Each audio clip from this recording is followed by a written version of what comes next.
So you feel like you are really working hard to watch what you eat, but you're still not able to lose weight.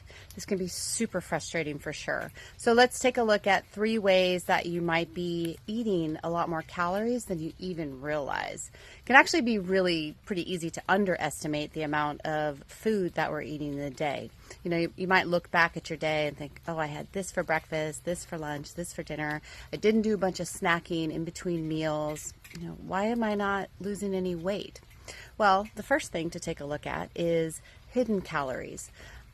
Those are calories that are in the small things that we eat, the small portions, things like sauces, condiments, salad dressings, right? We don't typically use a lot of these things, but they can be really high in fat and calories. So if you're smothering your salad in a very high fat, high calorie dressing, salad dressing, for example, then you might be sabotaging your efforts. Condiments, the same, ketchup, barbecue sauce, things like that.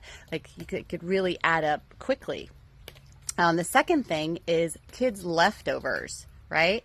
So I know, we don't want to waste food, and perhaps, your child or your grandchild, left not quite enough to package up and put in the refrigerator. So you're like, I'll just eat it.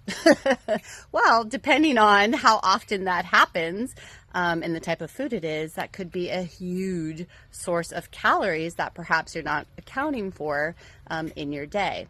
And then the third way that we might be taking a bunch of extra calories is tasting while cooking. And this is something that I definitely have to keep an eye out for. Of course, you're going to taste your food while you're cooking it. You have to make sure that this tastes good, the spices are right.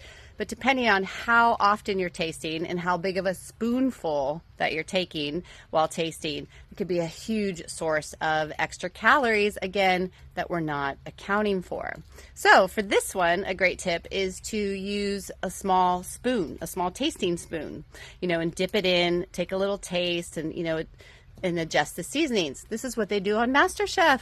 Perfect. So I hope that this was helpful for you. So take a look at your day, and see and be aware of if these are some of the things that you might be doing that might be sabotaging your efforts.